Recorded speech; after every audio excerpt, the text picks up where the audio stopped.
welcome to Unquestionably Nerdy, the show where we like to talk about everything that makes us want to geek out, freak out, and stop bothering George R.R. Martin over finishing the books. He's got a life, he's got his war figurines to play with, he can do what he wants. I am one of your hosts, Ken MacArthur, and today I am still by myself. Cole is still dead, not to worry, I'm sure he will return from the dead as a frozen corpse at some point. But while he's gone, I wanted to take this episode to, rather than like last episode where I, talked all about myself and my interest in mythology, I thought I would take this episode to convey the shared opinions of the entire Unquestionably Nerdy team, Cole included, while he's not here to defend himself or tell us that's not true. That opinion being that Game of Thrones is still the best TV show ever. Yes, I know, put down your torches and pitchforks, your very on-theme torches and pitchforks. I know. We all know how Game of Thrones left us. We all know the disappointments we faced with season 7 and 8. We all know the critiques. I'm probably not going to say anything new about those seasons or the seasons that came before at any point in this episode. But that's fine, because I said it is. Today in this episode, I'm going to explain why Game of Thrones is still the bestest show ever from my perspective. And by that I mean the shared perspective of myself and Cole, while he's not here to say otherwise. Game of Thrones, since I watched it, has been my favorite TV show ever. And I'm not a person who likes to pick favorites when it comes to like TV shows and movies and songs and musicians and whatever, even though our first episode of this podcast ever was an episode about favorites.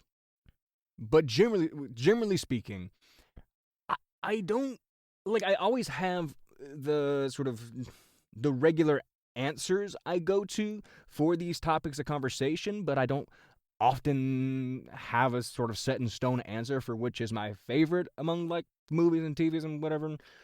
Well, I say for TV. For television shows, I actually do have a favorite, and that is Game of Thrones. Game of Thrones is still my favorite TV show ever. And today, I'm going to defend it, and you are at liberty to rage against me and Cole in the comments, because Cole agrees. We've established this. And at no point in any future episode will you ever hear him say otherwise. If he does, that's AI.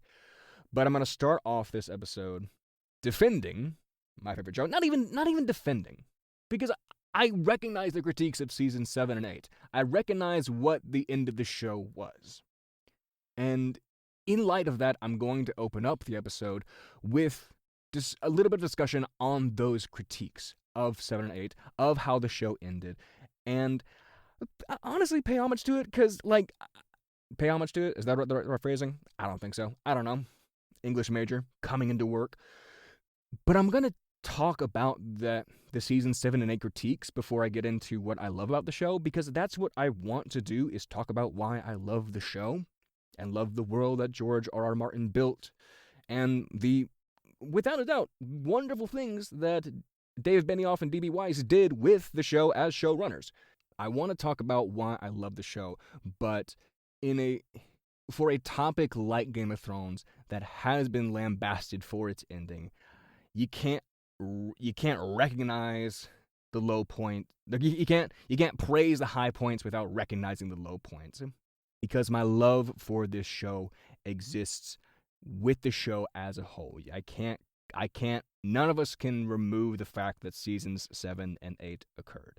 So getting into just some of the critiques about season 7 and 8, there are many, like the idea of, like, just from talking about the world of Game of Thrones and the world of Westeros and beyond.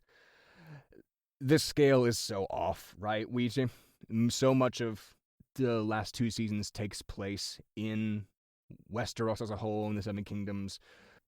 In fact, did they go to Essos at any point in season 7 and 8? I don't think so. Not that I can remember. Maybe if I thought about it more, I could remember something, but right now I don't have anything that comes to mind. But the scale of Westeros and the world that we see in season 7 and 8 is so off, and people love to talk about how quickly the characters can get around in the world, and how they can just teleport from the Arm of Dorne to north of the Wall in a day, right? Makes zero sense. The continent of Westeros is massive, and before, in the series prior, it felt massive. It felt enormous. It felt real. It felt like they had to make their way across a continent to tell the story that they were telling. The time which traveling took made the story feel real, and it also served the story by giving us time with the characters before each meeting between characters that we loved, or before each battle took place, right?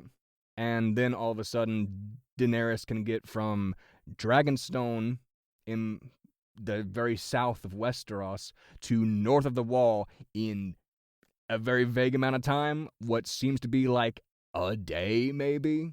Certainly soon enough that Jon and Jorah and the rest of the North of the Wall gang in Season 7 don't freeze to death, sitting still on a small island in tundral conditions. Dany can just, get across the whole of the continent like that, not a problem. Dragons can't fly that fast.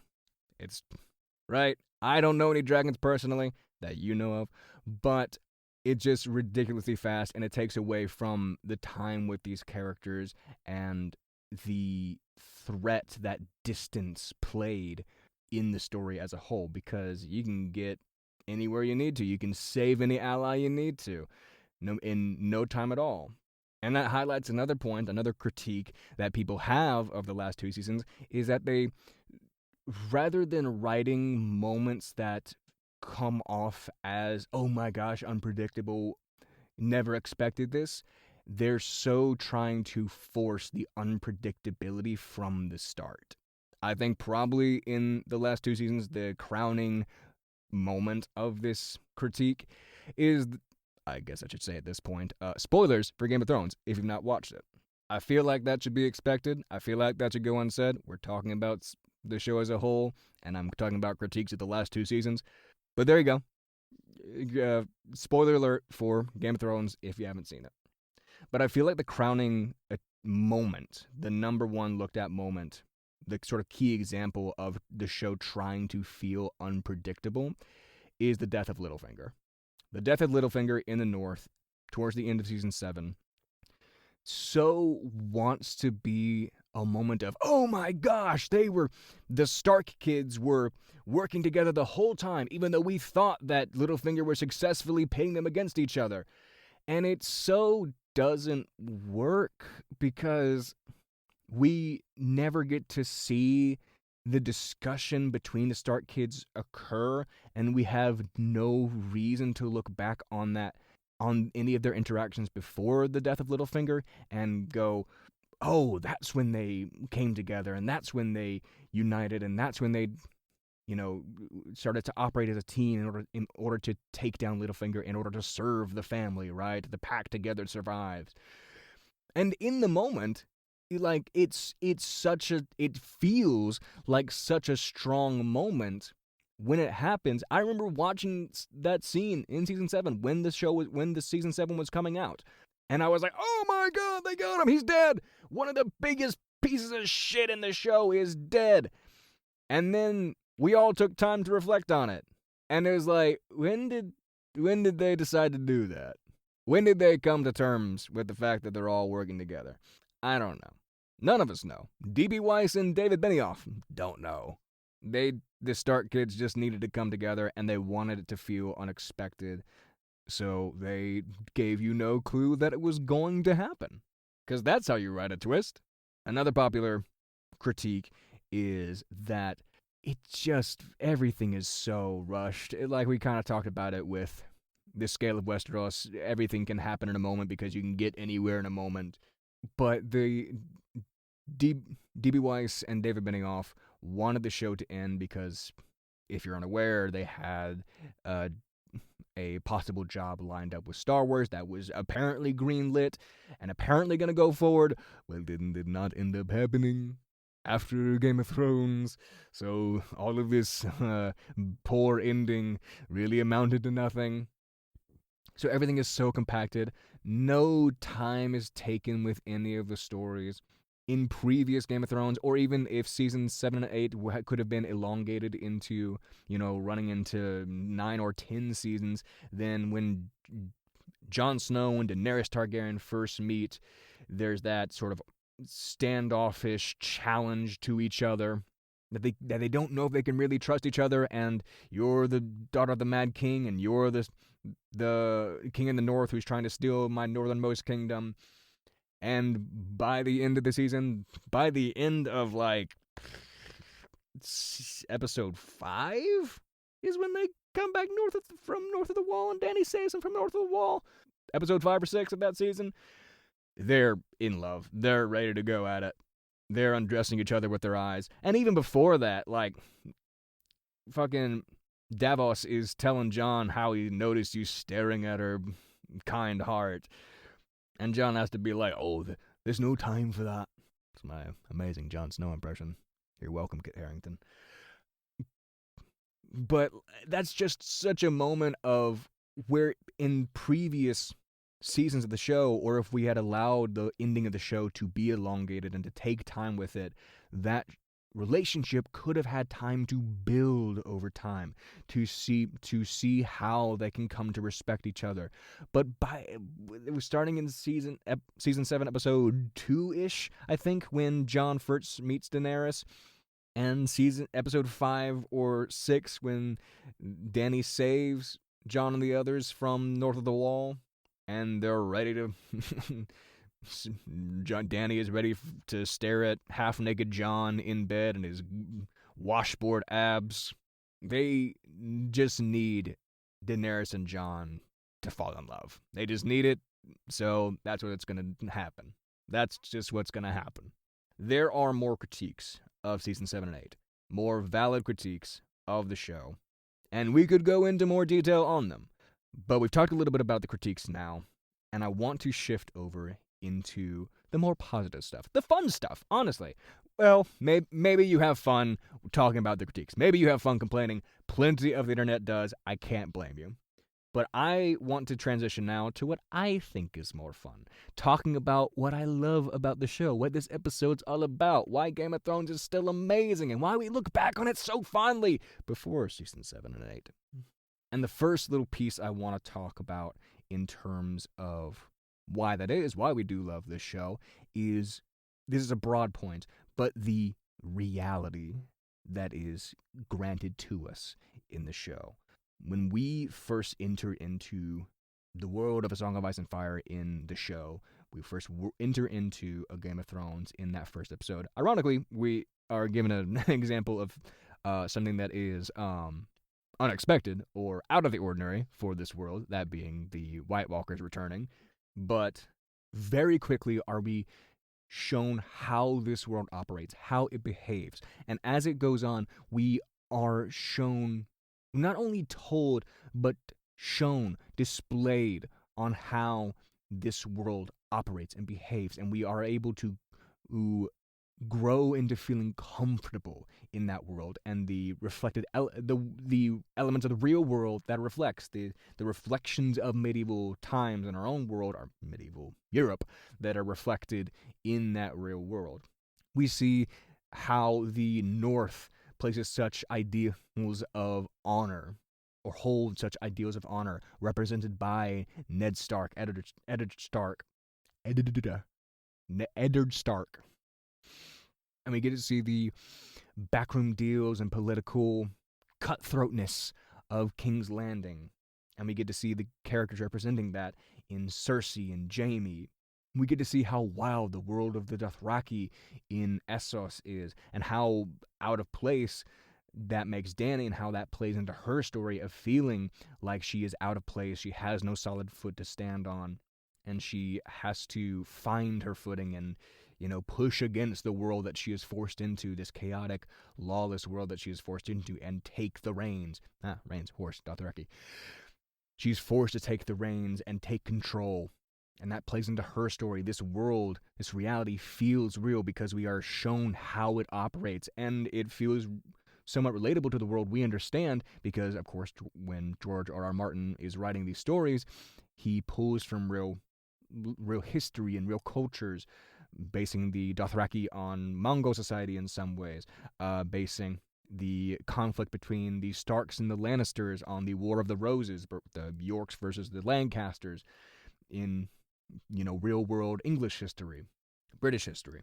And we also see unfortunate elements of the world in its sexism and its xenophobia and its lawlessness and the disease and terror and war and violence that are part of it. And we're shown characters that stand out against it and ideals that are held opposed to that awful world, that sort of opposition that creates story in characters like Ned Stark and Jon Snow, in characters like Jon Snow and Robb Stark. These characters behave believably. They grow in they display who they are or grow into what they want to be. And we can see each change that is made. Ned Stark is set up as our protagonist for this show. We got the big name of Sean Bean playing who we expect to be the protagonist of this show.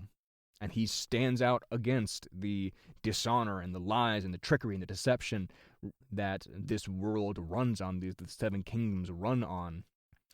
But he doesn't always behave in that way. We get to the point where he's on his last leg and he's been thrown into the dungeons and his best friend, the king, is dead. And he stands so opposed to just telling a lie in order to serve the realm or save his own skin. But when it comes to saving his daughters, he's finally forced to stand out against his own ideals of honor and truth and justice and the American way or the Northern way. And that's believable. We understand why he breaks character because people break character. This isn't seen as a unrealistic moment or a moment that breaks our immersion with this character because we know why he's doing it. When we believe him, we know that he's breaking his own rules to save his daughters. Jaime Lannister is an asshole, and we see him as very one note. We see him as the womanizer who's sleeping with his sister. We see him as the douche, the prodigal's perfect golden child of House Lannister. But we slowly grow to see him as more than that. We slowly grow to see him as broken and covering up his own insecurities and his shame with this bravado and this desperation to be seen as a hero and a great knight. And the fact that he is a hero, and he is a hero by behaving in an unheroic way, in breaking his oath and killing the Mad King that he was sworn to protect and sworn to serve. And he didn't even do that because he was one note. He didn't kill the king. He didn't kill the Mad King. He didn't kill Aerys because he wanted to take the throne. He didn't kill Aerys Targaryen because he, was secretly siding with his father the whole time because he's an evil asshole. He did it because he wanted to be a great knight. And he was told to stand by while millions burned. Not millions, 500,000 at the time, I think.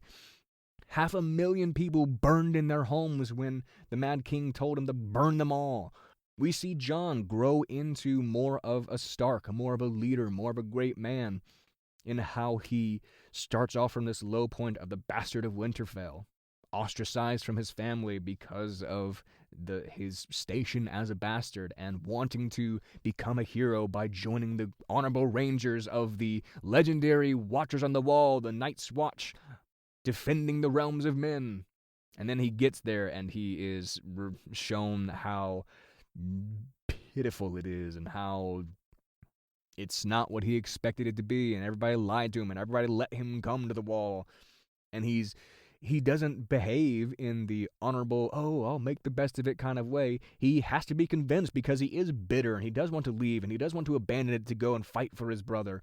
When Robb goes to war and when his quote-unquote father is arrested as a traitor, he has to be convinced that he can still be a hero. He has to be convinced that being made into a steward instead of a ranger is okay. He has to be convinced to stay at the wall rather than go and fight for Robb, which we might expect to be the honorable act, the heroic act, by abandoning his vows to go and fight for his brother. He has to be convinced that his vows are important, that honor is important, that truth is important. And that honor that he displays, that honor that he holds so close to his heart, either from his father or the lessons he learned at the wall, comes into play with when he meets the wildlings for the first time, and he sees that the stories about them are not just one note, and that they do need defending, and that they are behaving violently, but for a reasonable means, a reasonable purpose, to just survive and get south of the wall before the Night King comes. All of these characters behave believably. They're not...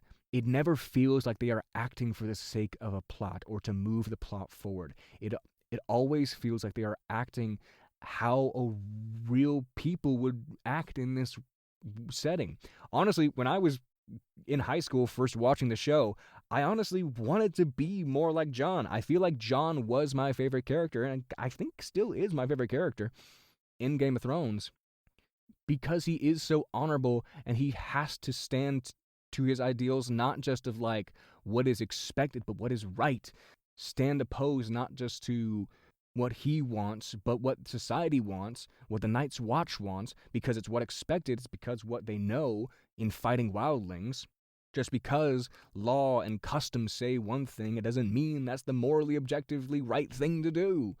That inspired me, young high school aged Cadden, to be more honorable, I guess. I'm very knightly if you ever meet me in person. So what else do we want to talk about? What else makes Game of Thrones so great? This is a topic, a perception of Game of Thrones that is not new. It's almost stereotypical to talk about Game of Thrones in this way, to praise Game of Thrones for this, but that is its unpredictability. We just barely grazed the topic earlier, but Game of Thrones kept you on your toes like no other show. There were so many points where you had no idea what was going to happen, or you were sure what was going to happen, and then the rug was pulled right out from under you.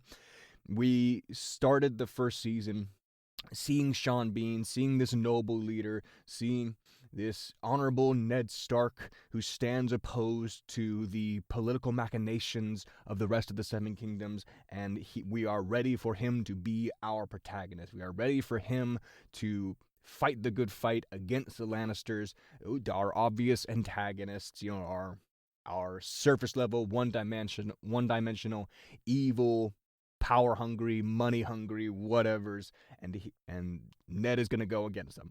And then he fucking gets his head cut off. No one expected that. No one expected that, because it's Sean Bean, because it's a stereotypical fantasy setup, and Ned's death set up the expectation for the future of the show. The fact that we couldn't know what was going to happen, that we could never stand on solid ground with this plot. Whatever plots or subplots unfolded, we could never know what was going to happen. That same unpredictability would come into play with Ned's son, with Robb, when we think, the honorable son of Ned Stark, the proposed protagonist, or the expected protagonist, the son of Ned, comes to avenge his father, rides south with his army of 20,000 Northerners, and then shit starts to fall apart. He's got to make sacrifices to, marry the Frey girl in order to get his armies across the Twins. But then he falls in love with somebody else, and we think, oh, well, that's still, that's maybe less honorable, but it's more passion-driven, it's love, it's still positive, so everything must work out for Robb, all right? That must be fine. And we think it must be fine because eventually Robb goes back to the Twins and goes back to the Freys and wants to rebuild an alliance, and he's ready to take Casterly Rock from the Lannisters, take their seat of power.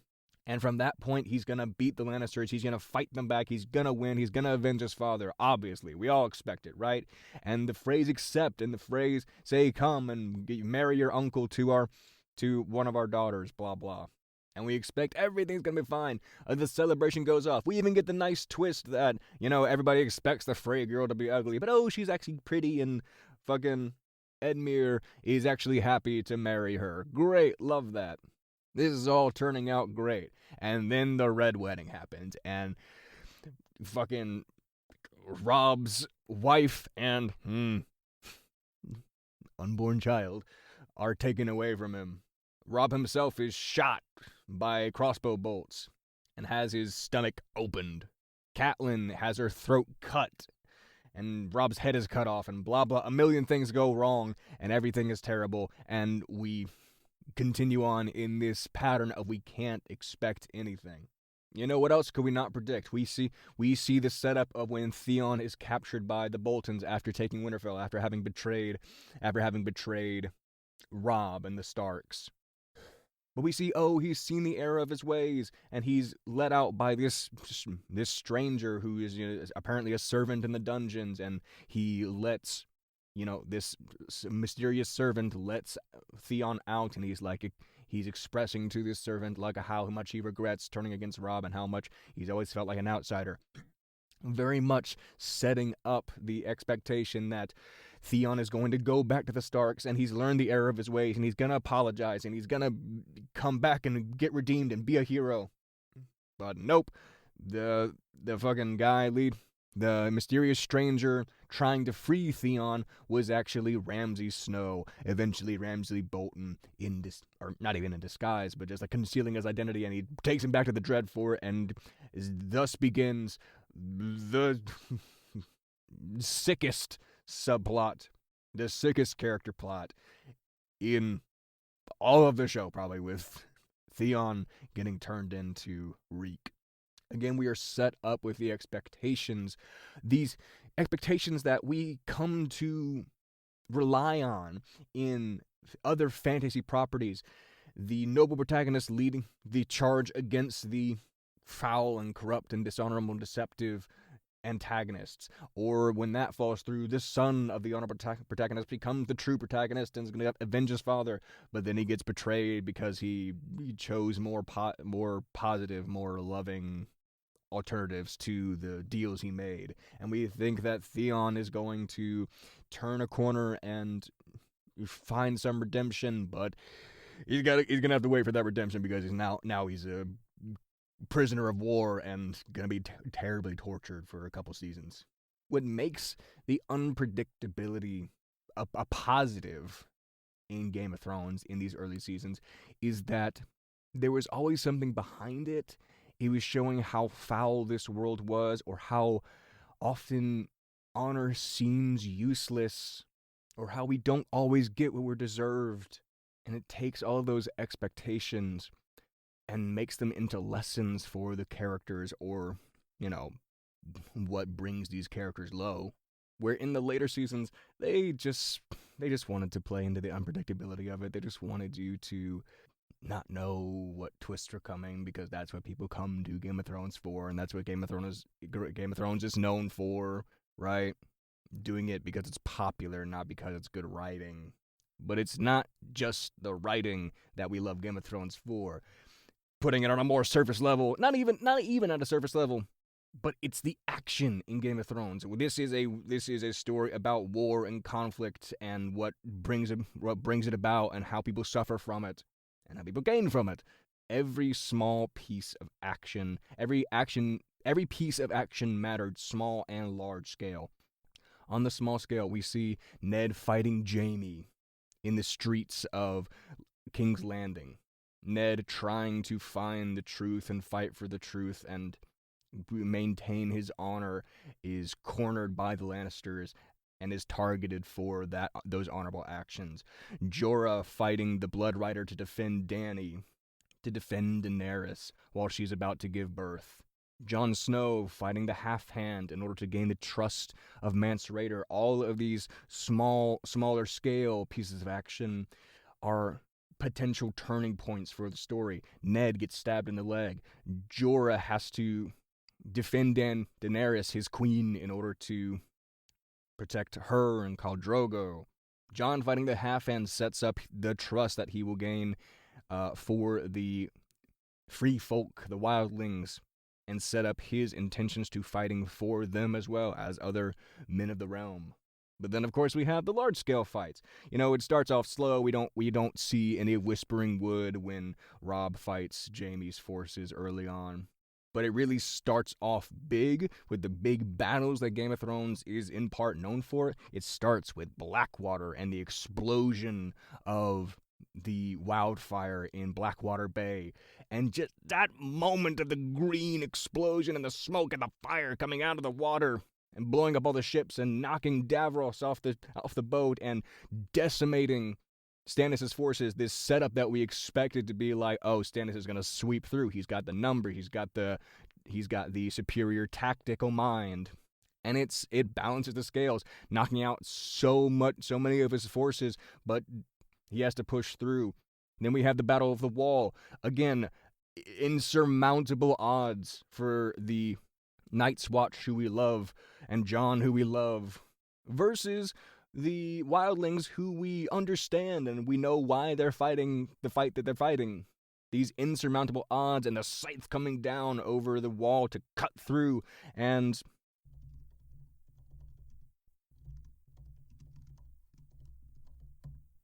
Grin leading the defense of the lower gate in the tunnel, shouting out the oath of the Night's Watch as they're about to die.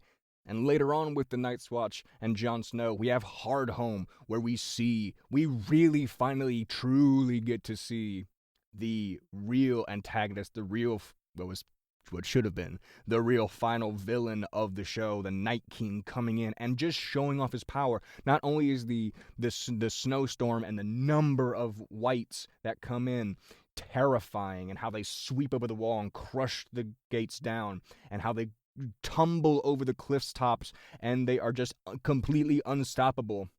But then once Jon and the rest of the Night's Watch survivors and wildling survivors who actually escape manage to get on the boats and get away, and they're pulling back across the water, they see the Night King raising his hands, and the breadth of the enemy they have to face is so immense and just so powerfully reinforces the struggle that they have and the unbeatable threat that they have to stand against, and how important it is that they get the last of the wildlings south of the wall.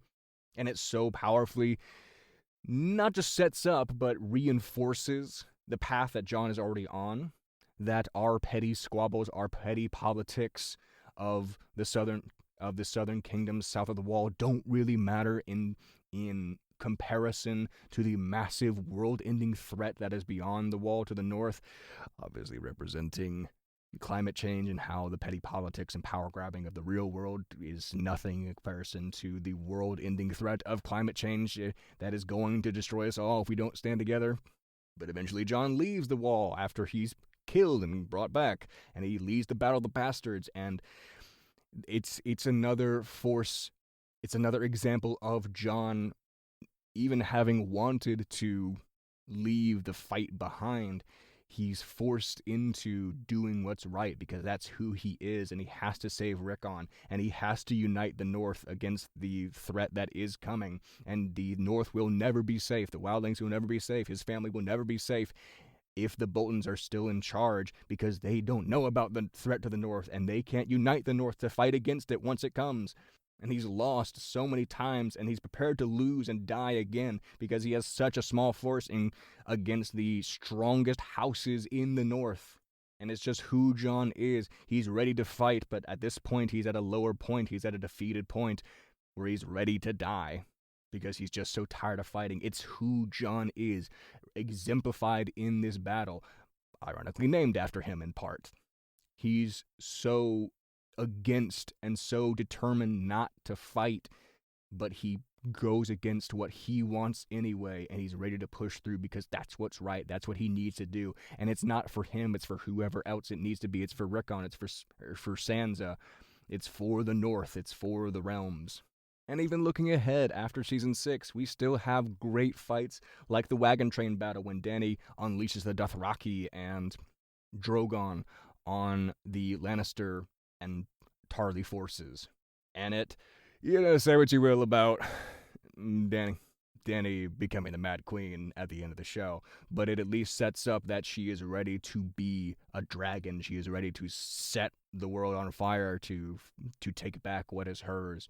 Ironically, kind of like what Varys says about Littlefinger, she's ready to burn the whole world down if she can be Queen of the Ashes, kind of thing. Or at least that is what is the intention being set up in the wagon train battle from Dany's perspective, that she casts aside her own safety in order to go out and fight and take back what's hers. And you have Jaime who is seeing the Mad King to Electric Boogaloo, Fiery Boogaloo.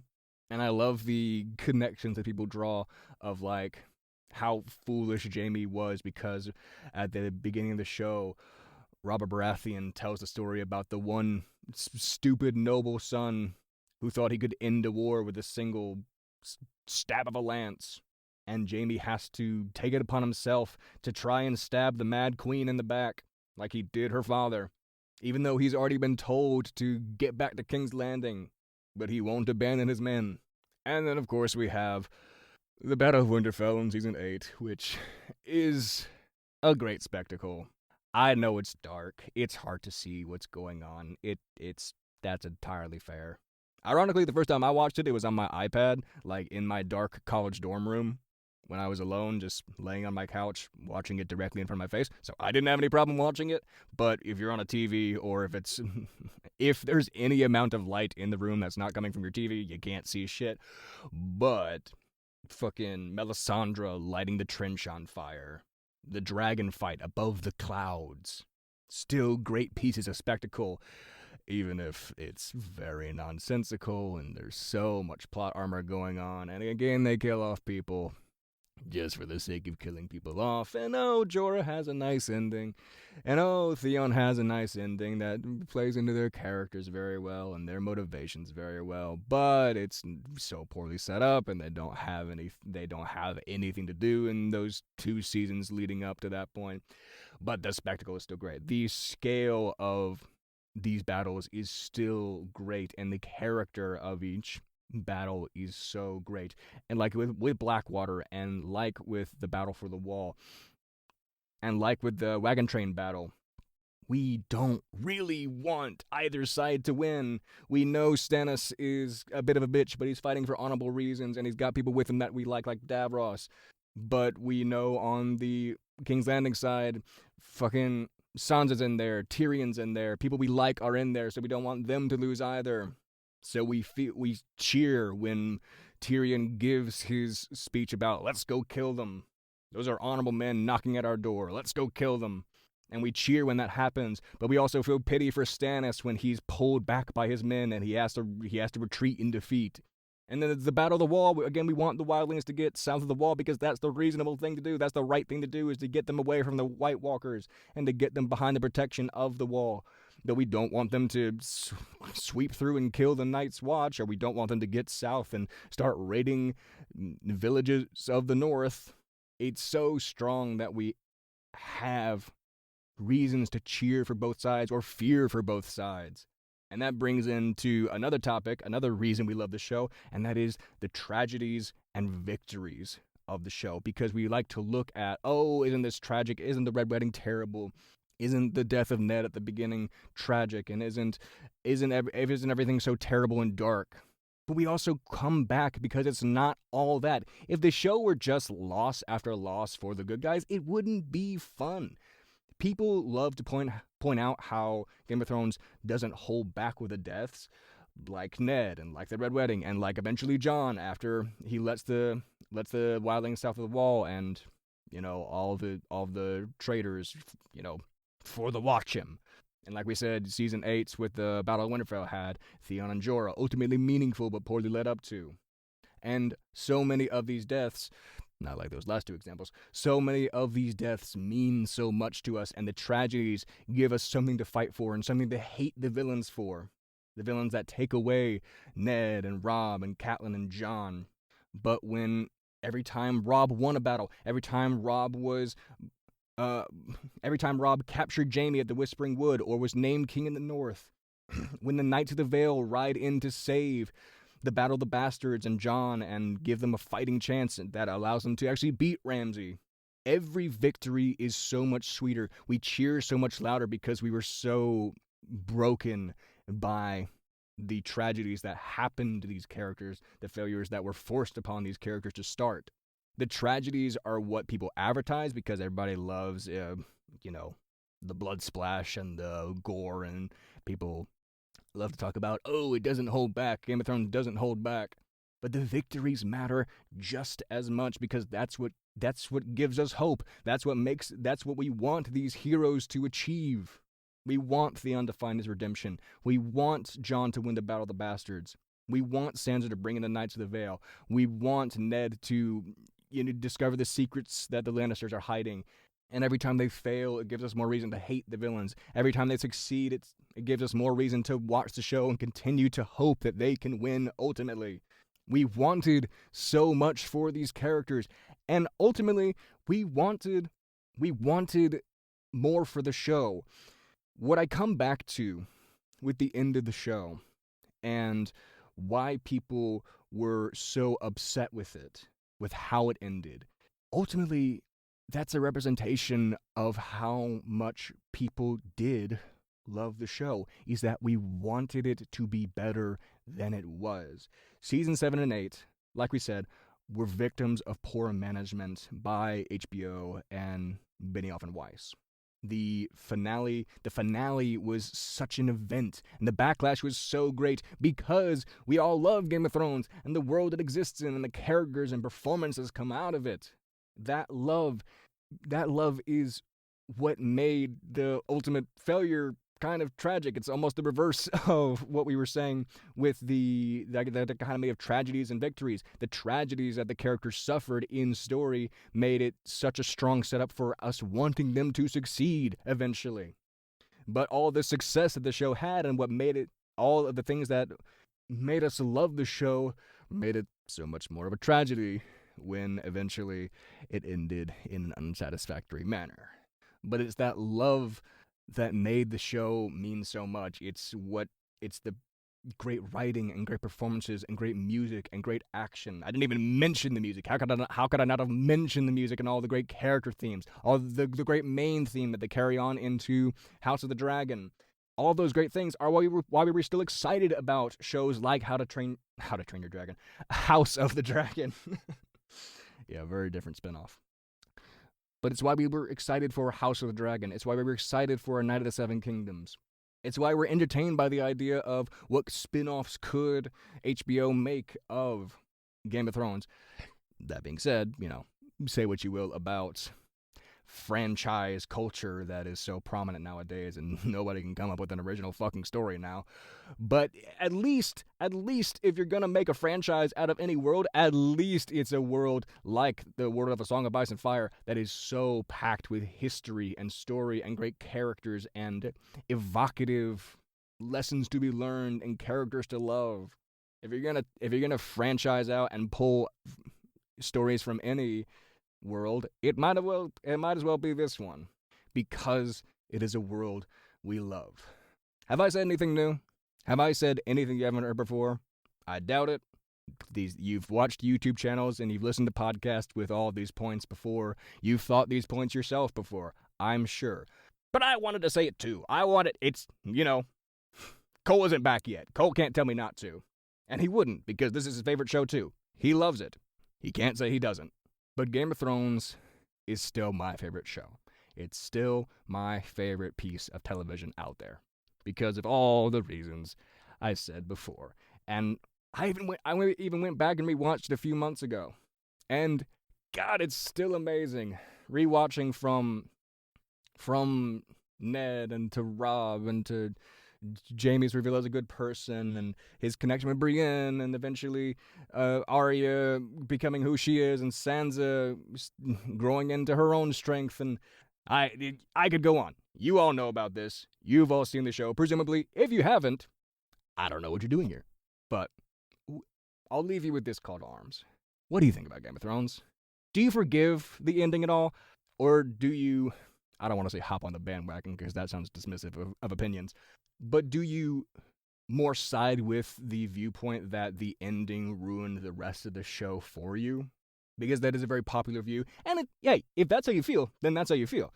And I'm sorry that the ending ruined the show for you.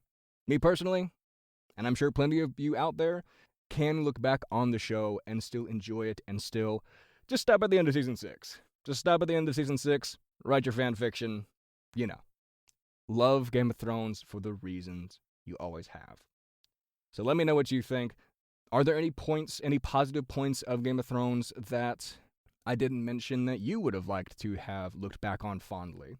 There are so many, I'm sure that I missed several of them. Tell me what your favorite part about Game of Thrones is. Tell me your favorite plot from Game of Thrones. Tell me your favorite Game of Thrones character. Tell me what you would want to see out of a Game of Thrones spin-off that we haven't heard announced yet. I'll leave you with that. I'll leave you with the love of this show that I hold so dear. And that'll be it for this episode. So, until next time, I've been Cadden MacArthur. You've been a wonderful audience. And don't forget to be unquestionably nerdy. Good night.